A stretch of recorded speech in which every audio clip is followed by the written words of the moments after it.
Hello everyone and welcome back to our channel.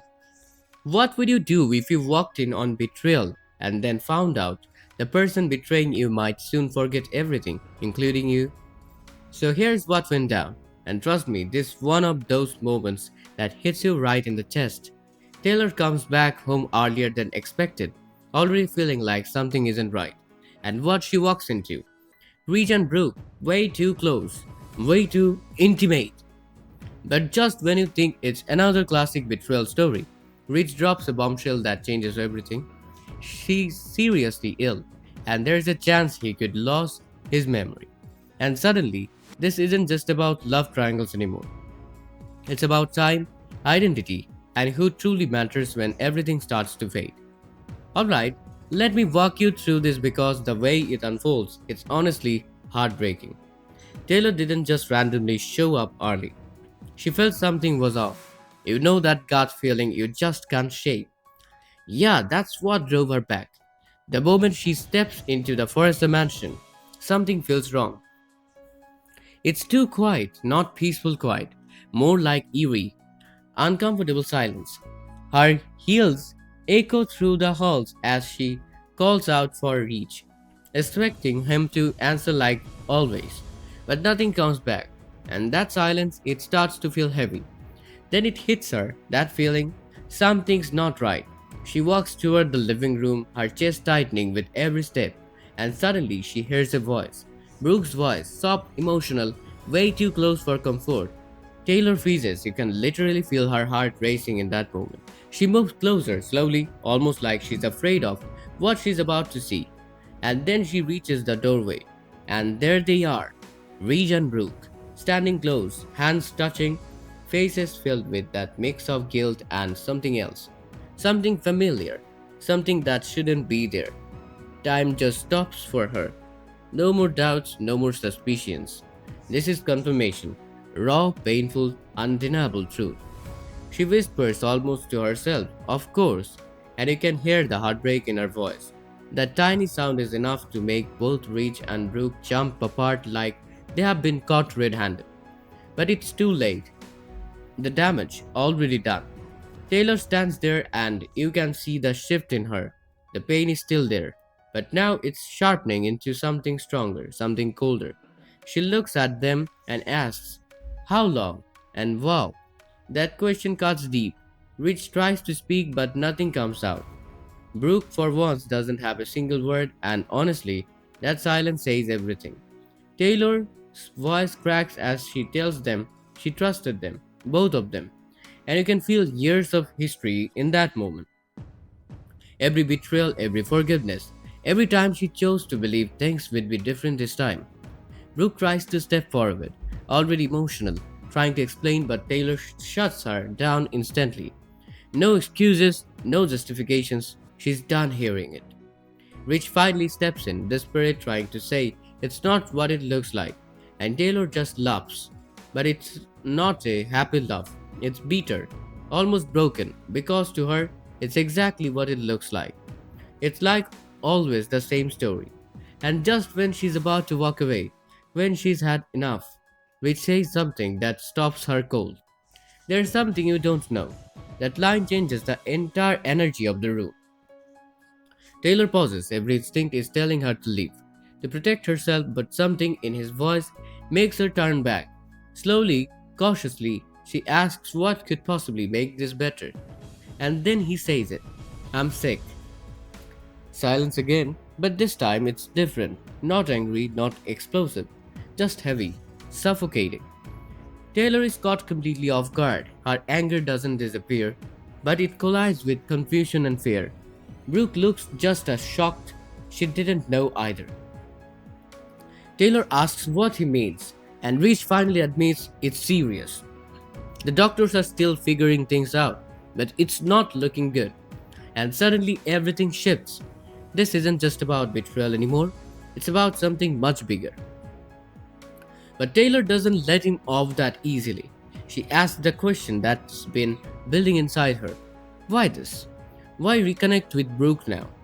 And Reed's answer, that's where it really hurts. He says he didn't know who else to turn to. Let that sink in for a second. Taylor, his wife, standing right there, and he says he didn't know who else to go to. That hits harder than the betrayal itself. You can see it in her eyes. That's the moment something inside her breaks. She repeats his words almost in disbelief, reminding him that she's his wife. But Brooke doesn't step away. She stays right there beside him. And that silence, that choice, it says everything Taylor needs to know. Then comes the next bombshell. Taylor pushes him. What else is he hiding? And after a long pause, Reach finally admits the truth. The doctors think it might be neurological. There's a chance he could lose his memory. Everything, his past, his relationships, the people he loves, and just like that, the situation becomes even more devastating. Taylor tries to process it, repeating the words like they don't even feel real. Brooke panics, asking if there's anything they can do. But Reach doesn't have answers yet, and then Taylor realizes something else, something even more painful.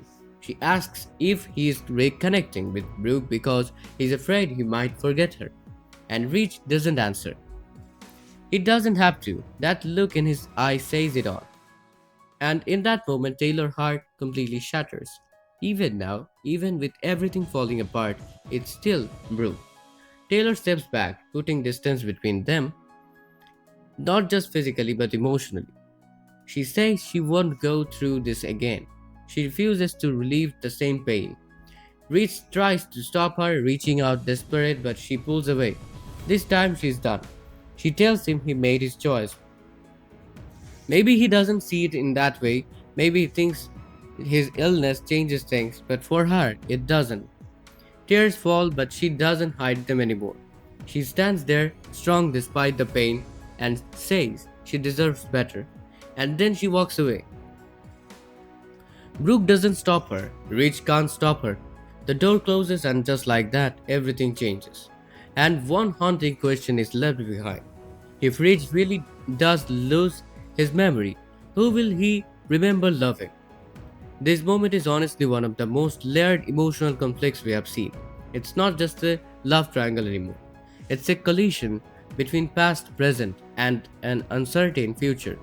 Reach's illness adds this ticking clock element, where every decision suddenly feels urgent and irreversible. And what makes it even more complicated is that his actions, even if driven by fear, still hurt the people closest to him. Taylor represents loyalty and stability, but she's been through this cycle too many times. This wasn't just about catching Reach and Brooke together. It was about realizing that no matter what happens, she might never truly come first in his heart. And that realization that's devastating. Brooke, on the other hand, isn't just the other women here.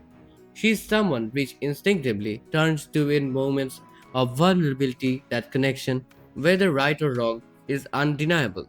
And that's what makes the situation so messy. And Reach himself is not acting out of pure betrayal. He's scared. The idea of losing his memories, his identity, it's terrifying. But instead of bringing everyone together, his fear ends up driving them apart. Honestly, this whole situation is heartbreaking on every level. I get why Reach did what he did. Fear can make people act in ways they normally wouldn't. But at the same time, you can't ignore how deeply that must have hurt Taylor, being told indirectly that you are not the person your partner turns to in their darkest moment. That's brutal. And Taylor, I respect her so much here. Walking away wasn't easy. You could see she still loves him, but she finally chose herself, and sometimes that's the hardest but most necessary decision. As for Brooke, this is complicated. She didn't know about the illness, but she also didn't step back when Taylor walked in. That silence, that hesitation, it speaks volumes. And the memory loss angle, that's what really scares me. Because if Rich forgets everything, all of this pain, all of this history, what does that even mean for their future? So, yeah, this wasn't just another dramatic moment, it was a turning point that could change everything moving forward. Love, betrayal, fear, identity, it all collided in one scene. And the consequences are only just beginning. Now I've got to ask you, if you were Taylor, would you have walked away or would you have stayed? knowing Rich might forget everything? And what about Reach? Do you think fear justifies his actions here? Drop your thoughts in the comments because I really want to hear your take on this. And if you enjoyed this breakdown, don't forget to like the video, subscribe, and stick around because trust me, the drama is far from over.